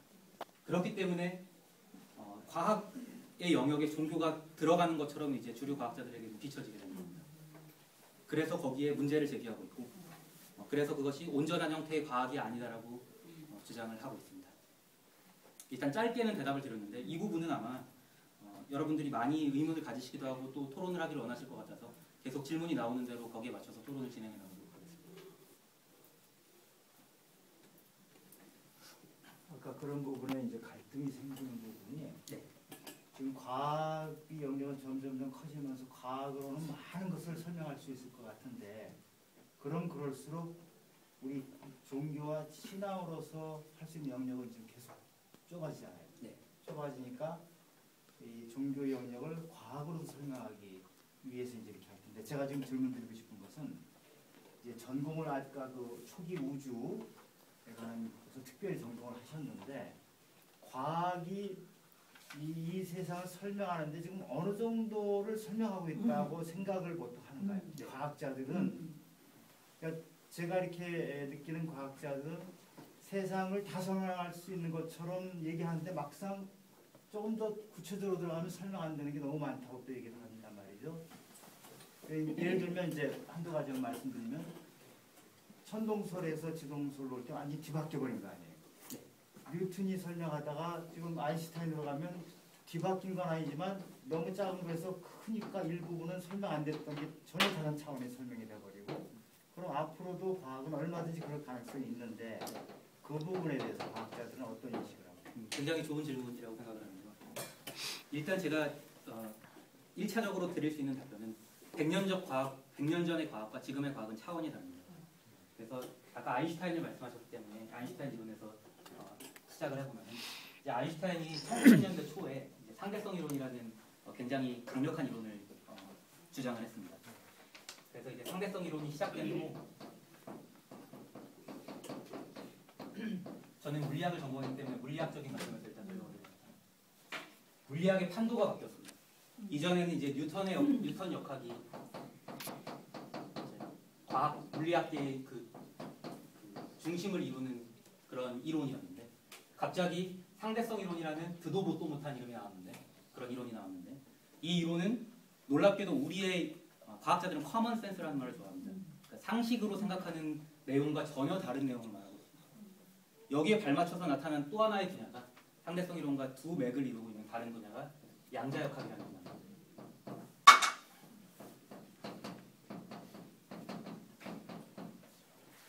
그래서 이 두 가지가 고전적인 뉴턴 이론과 완전히 차원을 달리하기 때문에 우리는 보통 이 뉴턴 역학을 클래시컬 미케닉스라고 합니다. 상대성 이론을 렐러티비티, 그다음에 양자역학을 클래시컬 미케닉스와 대조되는 개념으로서 이름으로서 퀀텀 미케닉스라고 부릅니다. 근데 이게 얼마나 정교한 그 과학 분야가 됐냐면요. 양자역학은 우리가 사는 세상에서 볼 수 없는 것을 말합니다. 예를 들어서 제 키가 170cm라고 했을 때 우리가 보통 보는 스케일은 1m 스케일이라고 말할 수가 있겠죠. 우리가 보통 익숙한 스케일은. 근데 양자역학이 보이기 시작하는 영역은 원자 수준에서부터 사실 양자역학을 볼 수가 있습니다. 근데 원자의 제가 오랜만에 숫자를 써서 단위에 약간 자신이 없긴 하지만 10의 마이너스 10승미터의 보다 더 작은 단위입니다. 그리고 여기를 이제 이 원자를 이루는 원자 핵이 있고 그런데 그 원자 핵의 단위는 10의 마이너스 15승미터 이런 식으로 아주 작은 단위까지 갔는데 이렇게 쓰면은 우리가 도대체 얘가 얼마나 작은 크기인지를 추산하기가 힘들겠지만 잘 보면은 이게 굉장히 작은 단위라는 걸 볼 수 있습니다. 개미의 수준 우리가 찍는 점의 수준이 아닙니다. 그런데 이것에 대한 학문이 사실 뉴턴 역학 시대는 없었는데 이러한 세계를 기술하기 시작한 겁니다. 기술하기 시작했을 뿐만이 아니라 정확하게 기술한다는 것을 발견했습니다. 그래서 가장 물리학자들이 우리 과학이 얼마나 왔는가라는 질문을 들었을 때 그에 대한 대답으로 많이 쓰는 이론이 QED라는 이론입니다. 네, 이게 좀 어려울 수 있지만 제가 대중 강연이라고 생각하고 말을 하고 있으니까 이게 이해할 수 없는 거라는 편견을 버리고 한번 들어주시기 바랍니다. 이게 퀀텀 일렉트로다이내믹스라고 부르거든요. 이거는 우리가 이제 10의 마이너스 10승까지 말하는데 이거보다 더 작은 스케일로 가다 보면은 정말 우리 물질을 구성하는 가장 작은 입자 수준까지도 우리가 이르게 됩니다. 그 중에 하나가 아마 이제 고등학교를 졸업하신 지 얼마 안 된 분들은 기억하고 있을 전자라는 게 있습니다. 그래서 전자라는 아주 작은 게 기본 입자고 그럼 전자와 쌍벽을 이루는 전자가 돌고 있는 그 중앙에 있는 그 원자 핵이라는 것도 아마 기억을 하실 텐데 그 작은 원자 핵조차도 사실은 기본 입자가 아닙니다. 원자 핵 역시 기본 입자로 나눴을 때 결국 쿼크 그리고 글루온이라는 그런 기본 입자들로 나뉘는데요. 그런 기본 입자들을 입자물리가 스탠다드 모델이라는 한국말로 하면 표준 모형이라는 그런 모델을 도입함으로써 모든 기본 입자들을 모든이라는 말에 대해서는 논란의 여지가 있을 수 있지만 통상적으로 말할 때 우리가 볼 수 있는 모든 녀석들을 우리가 모델화했습니다. 그러면은 많이들 이제 과학에 대해서 이제 부정적으로 말씀하시는 분들이 이런 말씀을 하십니다. 그래도 과학은 가설일 뿐이다. 가설인데 뭐 틀릴 수도 있는 거예요. 이렇게 말씀하시는데 근데 이 스탠다드 모델이 얼마나 대단한 업적을 이뤄냈냐면 이 스탠다드 모델을 기반으로 해서 만들어진 이론이 QED라는 그 이론입니다. 근데 QED 이론을 통해서 우리가 알 수 있는 게 어떤 입자들 간의 상호작용을 우리가 보통 생각을 하는데 그 상호작용은 우리가 전혀 모르던 영역입니다. 당연히 볼 수도 없는 거고 예전의 기술로는 절대 측정할 수 없는 영역이죠. 그런데 정말 기술의 발전과 발전을 거듭해서 실험을 했더니 이 QED가 예측했던 값과 오차가 10의 마이너스 엄청난 몇 승. 그러니까 소수점으로 우리가 익숙한 소수점으로 얘기하면 0.00000000 그 단위에까지 맞아 들어갔다는 겁니다. 전혀 몰랐던 것을 우리가 이 QED 이론을 통해서 밝혀냈습니다. 그것도 우리가 볼 수 없는 수준의 아주 작은 물리. 제가 작은 물리에 대해서 설명을 드렸는데 이번엔 큰 물리에 대해서 설명을 드리겠습니다. 여기에서 상대성 이론이 사실은 큰 물리에 대해서 이제 다루고 있는 학문인데요. 우리가 일상생활에서 이런 경험을 할 겁니다. 예를 들어서 여기 제 제자가 있는데 제 제자가 어떤 속도로 속력을 가지고 뛰어간다고 생각을 해봅시다. 그리고 제가 이 친구를 잡기 위해서 제가 엄청나게 빠른 속력으로 뛰어갑니다. 그러면은 제가 이 친구의 속력을 봤을 때 여러분이 보는 속력보다 이 친구가 빨라 보일까요? 느려 보일까요? 당연히 느려 보이겠죠. 이거 역시 우리가 가지고 있는 커먼 센스입니다. 뉴턴 역학이 말하고 있는 겁니다. 그런데 상대성 이론이 말하고 있는 것은 어떤 의미냐면 어떤 빛이 있습니다. 빛을 쐈습니다. 근데 그 빛이 다른 빛을 따라잡기 위해서 다른 빛을 또 쐈습니다. 그랬더니 그러면은 빛의 속력이 C라고 했을 때 얘가 C로 나가고 얘도 C로 나가니까 이 빛이 봤을 때 이 빛의 속력은 얼마가 돼야 될까요? 이건 너무 극단적인 얘기 때문에 조금 쉬운 예를 들면 빛이 C라는 속력으로 갑니다. 그러면은 이번에 제가 V라는 속력으로 빛을 따라가고 있습니다. 그러면 이 빛의 속력은 얼마로 보일까요? 네, C 빼기 V로 보이겠죠. 그런데 놀랍게도 상대성 이론이 말하고 있는 것은 이 빛이 저에게 C의 속력으로 가는 것으로 보인다는 겁니다. 기상천외한 이론이죠. 양자역학 역시도 굉장히 기상천외한 정보를 많이 담고 있습니다. 도저히 상상할 수 없고 우리의 상식과 맞출 수 없는 영역, 그 영역을 그런 것들을 많이 가지고 있는데 상대성 이론 역시 이런 것을 가지고 있습니다. 근데 중요한 것은 뭐냐면 이 이론이 맞다는 것이 분명한 거예요. 그래서 이 상대성 이론과 양자역학이 현대의 그 물리 이론을 떠받치고 있는 두 개의 중심 기둥이라고 볼 수 있는데 그 기둥들이 우리의 상식을 초월한 수준으로 존재하고 상식을 초월한 수준으로 많은 물리 법칙들을 설명하고 있습니다. 그렇기 때문에 지금의 과학은 단순히 가설이고 틀릴 수도 있다 수준으로 받아들일 수 있는 정도의 것이 아니라는 말씀드립니다. 선생님, 네. 제 생각에 그 지금의 과학이 네. 단순히 가설이다 그래서 틀릴 수 있다 이런 논리보다는 네. 과거 역사에서 우리가 그러니까 지난 400년, 500년 전에 있었던 과학자들의 그 검증과 이론이 법칙들이 500년 뒤에는 그것이 뒤바뀐다는 것에서 연유해서 지금 현재까지 과학이 얘기하고 있는 검증된 이론과 그리고 법칙들이 앞으로 향후 100년이나 200년 더 멀리 간다면 500년 후에는 또 바뀔 수 있다는 그런 전제를 얘기한다고 저는 보여지거든요. 네. 되게 굉장히 날카로운 지적이신데요. 그래서 사실은 이제 자연스럽게 제가 이야기하고 싶었던 주제로 이제 옮겨갈 수 있게 됐습니다.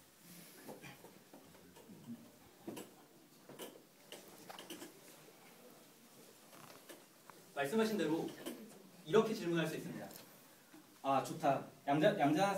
양자역학과 상대성 이론이 굉장히 샤킹한 이론이라는 건 알겠다. 그래서 정말 대단한 건 알겠는데 근데 150년 전으로 돌아가보자. 그러면은 150년 전의 과학의 관점에서 봤을 때는 그 과학은 엉터리였던 게 아니냐 이런 생각이라고도 어떻게 보면 엉터리라는 표현은 좀 비하기 심하지만 어쨌든 그런 관점에서 질문을 이해할 수 있을 것 같습니다. 물론 맞습니다.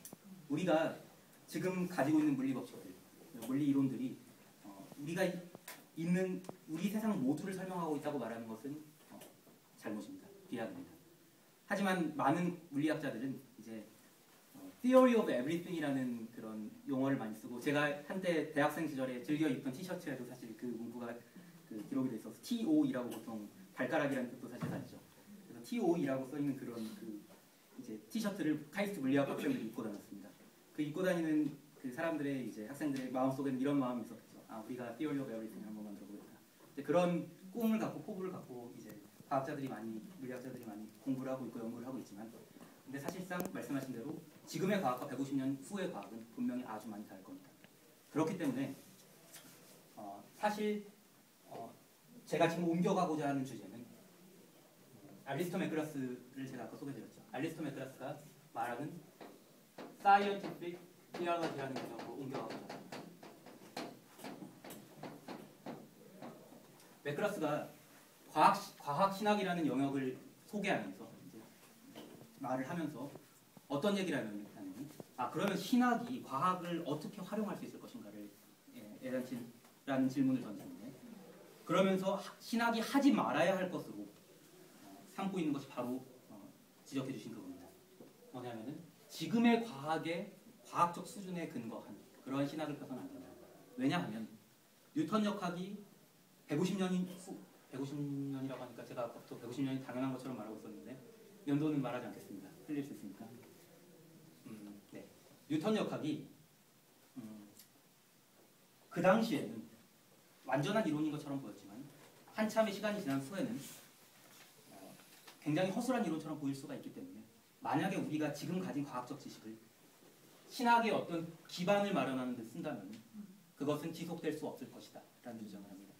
그래서 맥그라스가 제안하기로 그러면은 우리가 과학을 가지고 신학에 접근할 때 다시 말해서 신학을 할 때 과학을 우리가 사용을 할 텐데 과학을 사용하는 방식을 어떻게 생각을 해야 되냐. 절대 그것이 과학의 어떤 구체적인 내용이 돼서는 안 된다고 합니다.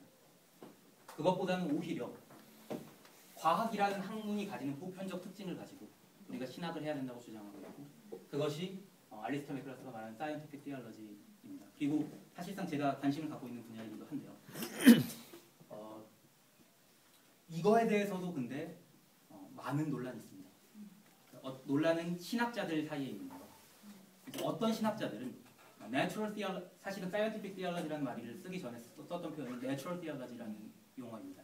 아까 윌리엄 페일리의 그 시계 그 논증에서 그 시계 논증이 수록된 책의 제목이 Natural Theology였습니다. 근데 그걸 자연신학이라고 보통 번역을 하는데 자연신학에 대한 거부감을 가진 사람들은 수없이 많았습니다. 그 중에 대표적인 사람이 아까 제가 말씀드린 그 제가 신존재 논증 관련해서 그 공부했다는 얘기를 드렸었죠. 그 철학자의 이름이 알빈 플란팅가였는데 그 사람 역시 내추럴 티올로지에 대해서 아주 불편한 심기를 나타냈고 그리고 그거보다 훨씬 전의 사람들 예를 들어서 칼바르트 같은 신학자도 내추럴 티올로지에 대해서 부정적인 입장을 표한 바 있습니다. 그러나 그들이 이해했던 것은 어떤 것이었기 때문이냐. 칼바르트로 돌아가 보겠습니다. 여러분이 아마 기독론 수업을 대부분 들으셨기 때문에 칼바르트라는 이름에 익숙하실 텐데 혹시 이제 가물가물하신 분들을 위해서 환기를 시켜드리면 칼바르트는 기독론의 특징은 그리스도 중심 신학이라고 이제 여러분이 기억이 나실 겁니다. 근데 그것은 그리스도 중심 신학이라는 것은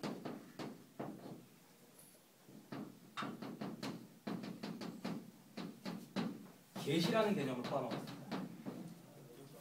그래서 우리가 그 기독론에서 배웠을 때 위로부터의 신학과 아래로부터의 신학을 공부했죠. 근데 계시를 주장할 때 우리는 항상 위로부터의 신학을 얘기하게 됩니다. 아래로부터의 신학의 가장 대표적인 예가 자유주의 신학을 들 수가 있겠는데 우리가 아래로부터 하나님께 접근하고자 하는 시도가 아래로부터의 신학이고 그리고 하나님의 계시로부터 출발해서 우리가 알 수 있다는 것을 말하는 것이 위로부터의 신학입니다. 칼바르트는 전형적인 위로부터의 신학을 주장했던 사람입니다. 그렇기 때문에 그런데 과학을 가지고 우리가 신학에 접근할 때 그것이 어떤 모양이 되는지 한번 살펴봅시다. 과학을 가지고 우리가 신의 영역에 들어가려고 합니다. 그러면 그것은 위로부터의 신학에 해당할까요? 아니면 아래부터의 신학에 해당할까요? 그렇기 때문에 칼바르트는 내추럴 티올로지를 받아들일 수가 없었던 겁니다. 그리고 그에게 있어서 칼바르트에게 있어서 내추럴 티올로지는 자유주의 신학과 같은 종류의 것으로 여겨졌던 겁니다. 만약에 우리가 칼바르트의 신학을 받아들인다면 우리가 과학을 통해서 신학에 접근할 수는 없습니다. 그러면 알리스터가 말하는 사이언티픽 티올로지는 칼바르트에 따르면은 절대 받아들여질 수 없는 개념인가? 라는 질문을 던지게 되겠죠.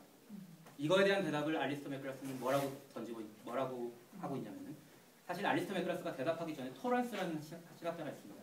그 신학자가 대답한 내용을 사실 알리스터 맥그라스는 인용하고 있는데 어떤 얘기를 하냐면은 우리가 과학을 가지고 하나님을 찾는 것은 불가능하다. 다시 말해서 위로부터의 신학에 입각한 주장이 되겠죠. 그러나 만약에 우리가 하나님을 아는 상태라고 하자. 그러면 과학은 신학에 접근할 수 있다.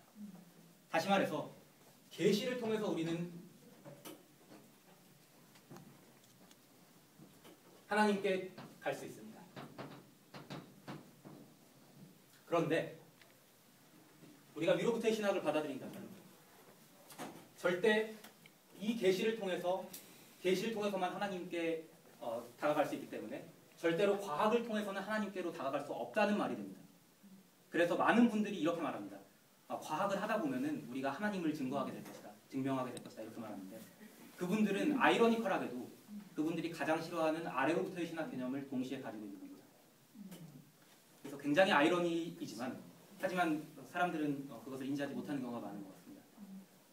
그래서 근본주의 신학자들이 대부분의 경우에 위로부터의 신학을 가지고 있는데, 그 근본주의 신학자들은 과학을 하다 보면은 우리가 하나님께로 다다를 수 있다고 주장합니다. 그것은 사실상 모순된 주장이라고 말할 수 있습니다. 그래서 우리가 위로부터의 신학을 한다는 것을 받아들이고, 그러니까 알리스토 맥크라스는 위로부터의 신학을 받아들이는 주장입니다. 그래서 우리가 하나님께 다가갔을 때, 그러면 우리가 이것을 기술하는 부분, 이것이 결국은 신학이 하는 역할이 되겠죠.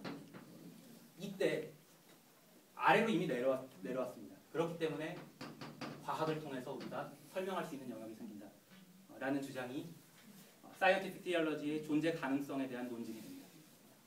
여기서 조금 더 강조해야 되는 부분은 뭐냐면,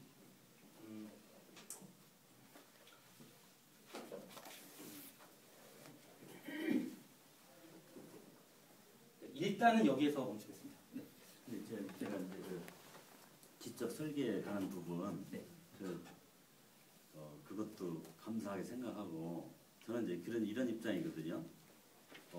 과학이라고 하는 것이 이제 예를 들면 의학을 과학이라고 했을 경우에 어떤 사람에게 창조적 능력을 주셔서, 하나님이 능력을 주셔서 새로운 병원군을 발견하고 또 그것을 치료하는, 이것은 하나님의 선택 가운데 우리는 감사하게 받아들여야 된다 이렇게 생각하거든요. 그 과학으로 발견된 그 부분을 우리는 감사하게 받아들여야 한다. 하나님이 그 사람에게 지혜를 주셔서 발견한 것이고 치료를 해주시기 때문에, 그러나 지적 설계 이것을 보면서 제가 느끼는 것은 뭐냐면은, 지적 설계를 통해서 하나님이 이렇게 우주 만물을 창조했다는 거, 그것을는 이제 인정을 하는데요. 아까 시계 이론처럼 시계가 하나님이 창조해서 필연적으로만 이렇게 돌아간다. 여기에는 동의할 수 없다는 거죠. 왜냐하면은 성경에 많은 기적 같은 것도 있고, 예수님이 그 죽은 자를 살리고 이런, 그것은 어떻게 보면 설계자의 어떤 이렇게 시계가 이렇게 돌아가는 방향하고 다른 부분이잖아요. 그러면 예를 들자면 시계도 만들고서 어느 일정 기간이 지나면은 적게 돌아갈 수도 있고, 또 그 적게 들어간 것을 그 설계한 사람이 다시 그걸 분해해가지고 멈췄다가 또 다시 가게 할 수도 있고, 그런 부분이 있기 때문에 그 어떤 과학적인 어떤 담론 그 하나만 고집하는 그 자체가 문제가 있지 않느냐 이런 생각이 들거든요. 굉장히 좋은 네. 지적을 해주셨는데요. 이제 지적 설계 문제로 돌아왔습니다. 자, 복잡하게 질문을 해주셨지만 이 질문을 단순화해 보겠습니다. 지적 설계는 우리 편인가? 라는 질문을 한번 돌아보겠습니다. 사실 방금 말씀해 주신 내용은 신학적인 용어로 표현하면 디이즘이라고 표현할 수 있습니다. 한국말로 하면 이신론이죠. 자, 디이즘은 말씀하신 대로 시계를 만든 다음에 하나님께서는 더 이상 개입하지 않으셨다. 지적 설계의 흐름을 봤을 때는 지적 설계자가 있어서 예를 들어서 생명체를 만들었다고 합시다. 그 다음부터는 꼭 개입하고 있는 것처럼 보이지 않죠. 지적 설계, 제가 아까 물론 단편적으로 보여드렸지만 그 내용만 봐서는 하나님께서 역사하시고 같이 상호작용하시고 그런 부분에 대한 것을 찾기가 어려워집니다. 그렇기 때문에 지적 설계론을 우리가 믿는 하나님, 지적 설계론이 우리가 믿고 있는 하나님을 증거한다고 말하는 것은 비약입니다. 그래서 지적 설계론은 사실상 지적인 존재를 말하긴 하지만, 지적인 설계자를 말하긴 하지만 그 지적인 존재가 하나님이라는 사실을 말하고 있지 않습니다. 그리고 실제로 지적 설계론자들은 거기에 관심이 없습니다. 그래서 그것을 분명하게 알 수 있는 부분이 뭐냐면은 지적 설계론자들이 어떤 사람들인가를 보면 알 수 있습니다. 그 중에는 많은 크리스천 과학자들이 있습니다. 크리스천 학자들이 많이 있습니다. 그러나 거기에는 무슬림도 있습니다. 그리고 거기에는 심지어 무신론자라고 말하는 사람들도 있습니다. 그렇기 때문에 지적 설계론을 통해서 우리가 배울 수 있는 것은 지적 설계론이 말하는 것이 지금 우리가 생명체가 살아가는 데 있어서의 어떤 지적인 동인, 지적인 원인이 존재한다는 것을 논증하는 것이지 그것이 우리 기독교의 하나님을 증거한다라고 생각한다면 그것은 잘못입니다. 그래서 지적 설계론을 우리가 말하면서 지적 설계론을 봐라. 지적 설계론이 하나님을 증거하지 않느냐. 우리가 믿는 하나님은 이렇게 쉽게 증거될 수 있다. 이렇게 말한다면 그것은 오류입니다. 그러니까 이 지적 설계론이요.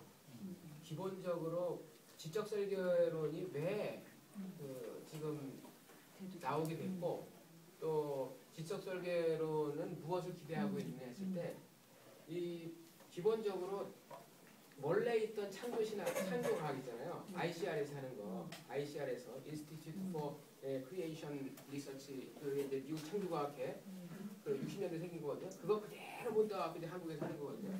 거기 젊은 집으로 지금 나이 6,000년 뭐 공룡하고 인간 같이 살았고 뭐 노아의 홍수 시대 때 모든 이 세상에 존재하는 화석은 생긴 거고 막 이런 거 있잖아요. 그런 거가 현대 과학하고 너무나 이 조화가 안 되고 모든 그 과학의 영역들을 다 그냥 싸워갖고 이겨야 되는 어떤 그런 그 부담이 된 거예요. 그래서 그 버전으로는 기대를 할 수 없고 창조론을 그래서 이게 이제 그 창조론, 기나론이 있을 때 이 창조론도 과학의 영역으로 인정받을 수 있는 거점을 확보하자는 거예요. 창조론도. 그러니까 그 모든 그 아까 말한 그 사이언티즘, 그 과학이 모든 걸 다 할 수 있다 그런 걸 갖다가 이제 과학주의라고 그러거든요. 과학주의. 이 과학주의에 대한 경계 의식이 있었던 거고 또 이제 ICR 같은 아주 그 극단적인 그 근본주의적인 창조과학 갖고는 우리가 정말 창조론을 옹호하는데 전혀 도움이 안 되기 때문에 그 창조론을 옹호하면 다 그쪽으로 이렇게 모니까 그건 또 아니래. 그래서 거기 보면 제가 이제 13강에 제목을 그렇게 했잖아요. 공정한 게임을 위하여라고 이렇게 제목을 달았죠. 그래서 제가 그 제목을 만들어 본 건데 이 진화론이 유일한 과학의 어떠한 이 패러다임으로 과학의 어떠한 패러다임으로만 취급되는 상황 속에서는 이 창조론이 설 자리가 없기 때문에 그러나 뎀스키나 이런 사람들의 그 어떤 그 입장에 기대하는 바는 창조론도 하나의 가능성으로 인정받기를 원하는 거거든요. 창조의 과학의 그 어떤 영역으로서 거기까지만 관심이 있는 거예요.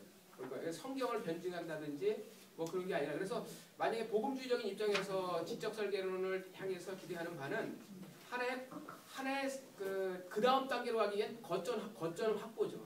거점 확보. 그러니까 거기까지만 우리가 지적 설계론을 잘 우리가 어떤 의미에서 이용한다는 표현이 어떨지 모르지만 그렇다면은 지적 설계론을 말하자면 복음주의자들을 향한 어떠한 나름대로의 그 충분한 역할을 그 정도에서 할 수 있는 걸로 이 정도로. 그래서 이제 그걸 뭐 그것이 전체적으로 우리가 지금 아브라함, 이삭, 야곱의 하나님을 변증해 줄 수는 없지만 조금 더 넓은 차원에서 창조론의 어떤 패러다임을 조금 더 우리에게 희망을 걸게 해줄 수 있기 때문에 그 정도 역할을 기대하는 거죠. 목사님이 말씀하신 걸 덧붙여서 과학신학에 대해서 조금 더 부연 설명을 해보겠습니다. 제가 아까 알리스터 맥그라스의 사이언티픽 티올로지를 얘기했죠. 그러면은 알리스터 맥그라스 사실 제가 아까 설명을 하긴 했는데 오해가 생길까봐 드리는 말씀인데 알리스터 맥그라스가 사이언티픽 티올로지를 말하면서 이것을 주장한 것이 아닙니다. 과학이 신의 존재를 증명해 줄 것이다. 이것을 주장한 것이 아닙니다. 왜 그럴까요? 제가 아까 신학 얘기를 하면서 그 한 설명으로 사실 다 대답이 되겠죠. 우리가 그리스도를 통해서만 또는 그 계시를 통해서만 하나님을 알 수 있다면 그럼 과학을 통해서 우리가 하나님께 가는 것은 불가능합니다.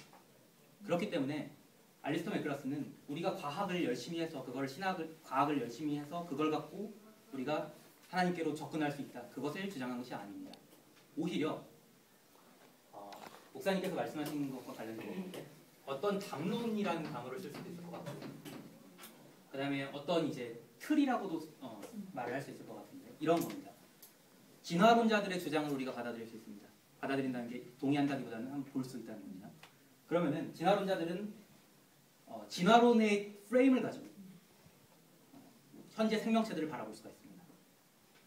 그러면은 이거는 어떨까라는 질문을 했어요. 뭐냐면은 우리가 크리스천 뷰 포인트를 가지고 크리스천 뷰를 가지고 그리고 우리가 생명체를 바라봤을 때 또는 우리가 살고 있는 이 세상을 바라봤을 때 그것을 다른 방식으로 설명하게 될 겁니다. 진화론으로 설명하는 것과 전혀 다른 방식의 설명이 나올 겁니다. 그래서 우리가 그런 어떤 기독교적 교리들을 통해서 기독교적인 크리스천 덕트린이라고 부르는데 맥그라스는 그 중에서 이제 맥그라스가 제안하는 크리스천 덕트린의 첫 번째로 뭐를 제안하는 크리에이션이라는 이제 덕트린을 제안을 하고 여기서부터 시작해서 우리가 신학의 영역에 이를 수 있다고 주장을 합니다. 그래서 사실은 이제 크리에이션이라는 개념은 어디랑 무엇과 상관다는 개념으로 쓰고 있냐면은 내추럴 세얼러지를 처음에 많이 썼다고 했죠. 그 다음에 우리가 진화론을 포함한 이제 과학을 말할 때 보통 우리가 자연과학이라고 말합니다. 내추럴 사이언스라고 하는데 그 내추럴 사이언스에서 쓰이는 네이처라는 개념이 사실 우리가 바라보는 자연을 부를 때 이제 사람들이 네이처라는 용어로 부릅니다. 근데 맥그라스는 이 네이처라는 개념의 문제점을 제기하면서 이 네이처라는 개념 대신에 우리가 크리에이션이라는 개념을 통해서 우리가 세상을 기술할 때 그때 우리가 보다 정합적이고 안정되게 세상을 기술할 수 있다라고 주장을 하는 겁니다. 그리고 이 안에는 과학적인 담론이 포함이 됩니다. 이러한 방식으로 우리가 이러한 방식을 가지고 이제 신학에 접근한다는 게 사실 알리스터 맥그라스가 말하는 사이언티픽 티올로지고, 다시 한번 강조하면 이것은 과학을 통해서 하나님을 알아내는 과정이 아닙니다. 다만 하나님을 통해서 과학을 통해서 우리가 어떤 신학을 기술하겠다는 거죠. 그래서 이제 이런 거는 이제 시대적인 흐름과도 연관을 시켜서 이해할 수 있는데 지금 현재 시대적인 흐름으로 뭐가 있냐면은 여러분이 한 번쯤은 다 들어보셨던 포스트 모던 시대라고 늘 많이 이야기를 하죠. 포스트 모던이라는 거는 여러분이 익숙하신 거를 따지면 여러분이 성서비평을 들으신 분이 있고 안 들으신 분이 있을 텐데 성서비평을 들으신 분들 익숙한 단어는 아마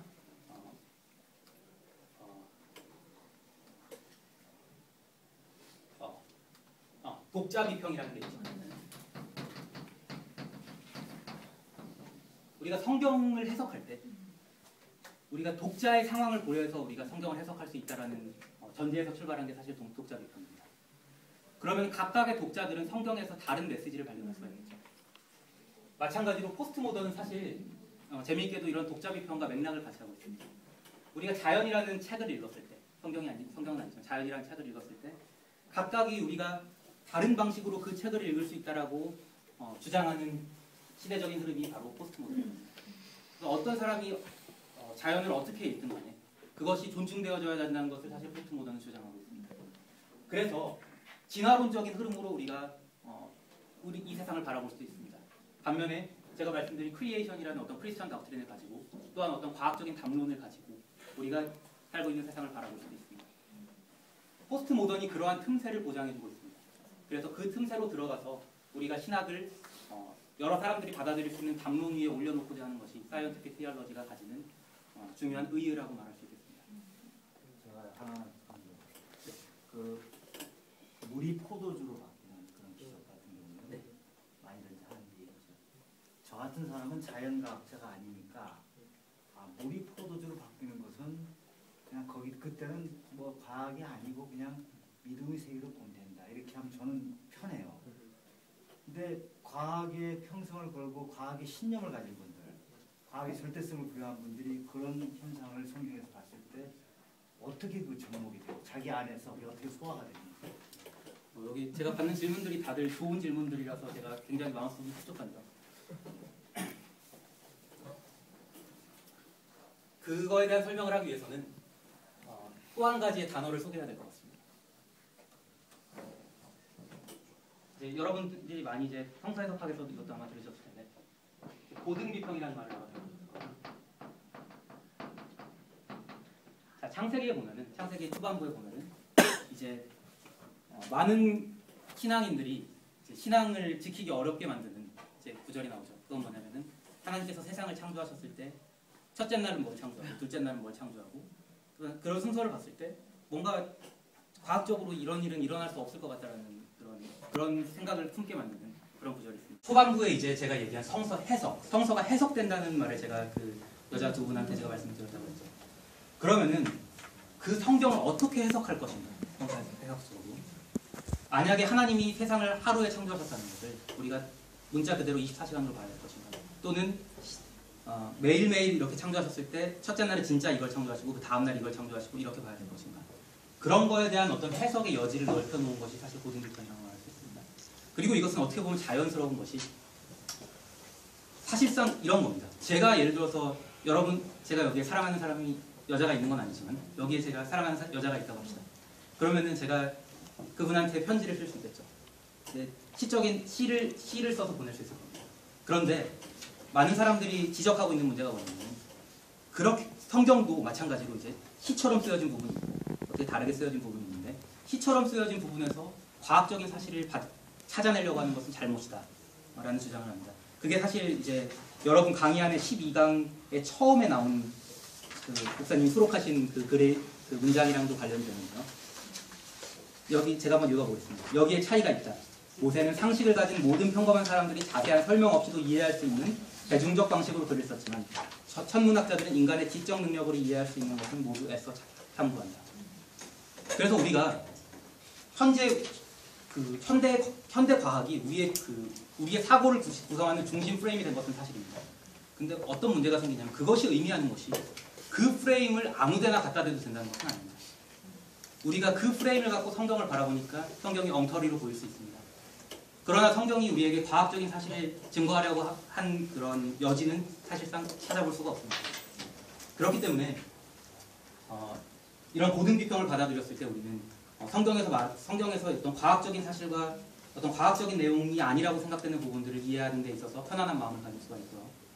그리고 그 기적의 문제는 사실 이제 굉장히 어렵고도 중요한 질문을 하신 건데 이제 특히 복음서에는 보면은 예수님께서 베푸시는 기적들이 나오죠.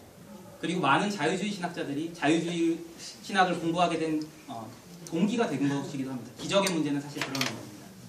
그러면은 그 기적을 어떻게 받아들일 것인가? 과연 문자 그대로 그 사건이 일어났던 사건인가? 아니면 여러분이 신학생들이시니까 약간 신학용어를 쓰겠습니다. 캐리그마 공동체 내에서 선포된 말씀으로 받아들여야 할 것인가? 그런 이제 갈래가 나게 됩니다. 그리고 실제로 많은 신학자들은 그런 여러 갈래로 나뉩니다. 그래서 어떤 설명이 올바른 것이다라고 단정지어서 말하는 것은 사실 경솔한 것입니다. 그러나 신학자들이 그런 부분에 대해서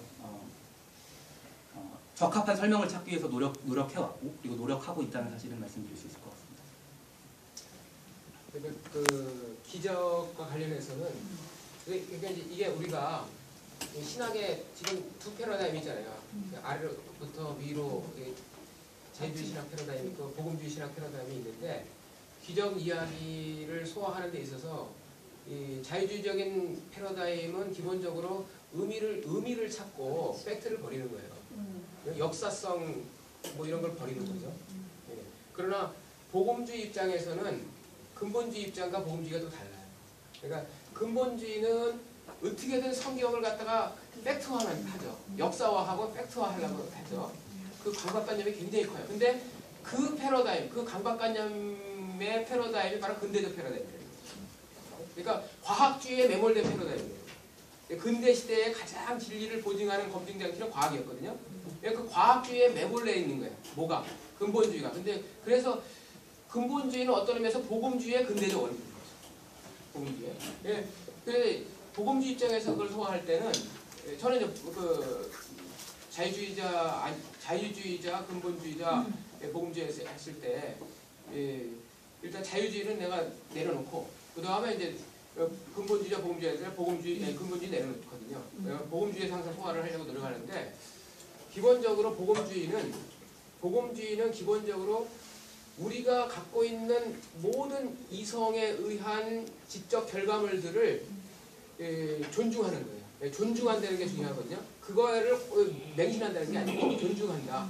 그러니까 열어놓는 거예요. 가능성을. 그러나 또 뭘 열어놓냐면 전지전능한 하나님을 열어놓죠.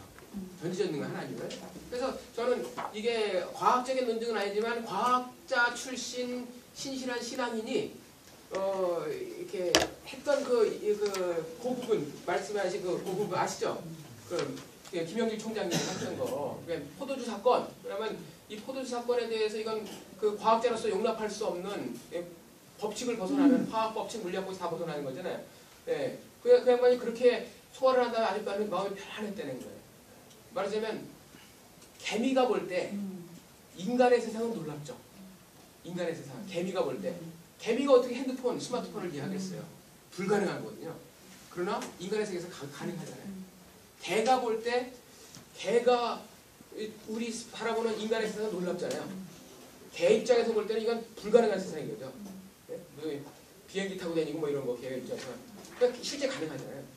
그러니까 우리가 볼 때 지금 현재 우리의 과학의 입장, 이 시대에 지적인 어떠한 모든 여러 가지의 그 담론, 지적 성과들을 동원하는 그런 입장에서 볼 때 하나님의 차원은 우리가 평가할 수 없죠. 우리가 결론 내릴 수 없죠. 그렇다면 개가 인간의 세상을 이해할 수 없는 차원으로 평가할 수 있는 것처럼 물리학 법칙과 과학 법칙을 우리가 그 지금의 기준으로 해서 하나님에게까지 적용할 수 있는가?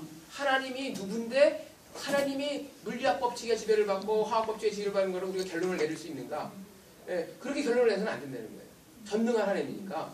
예, 그런 가운데에서 김영길 총장님이 마음이 편해졌다는 거예요. 그리고 또 하나 과학과 관련해서는 과학주의를 경계해야 되는 거죠. 예, 리차드 도킨스 같은 경우는 과학이 모든 걸 다 할 수 있다.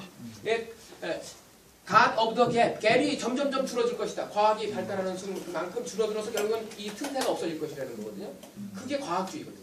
예, 그러나 복음주의는 그걸 용납할 수 없죠. 예, 복음주의는 여전히 하나님에 의해서 만들어진 지금 현재도 진화론자들이 할 수 없는 것은 생명의 부분이거든요. 생명의 부분. 생명이 어떻게 시작됐느냐. 이건 불가능한 가설 외에는 이론이 없거든요. 예, 그러니까 그런 차원에서 그러니까 마지막으로 하나만 더 질문을 받고 제가 마무리하고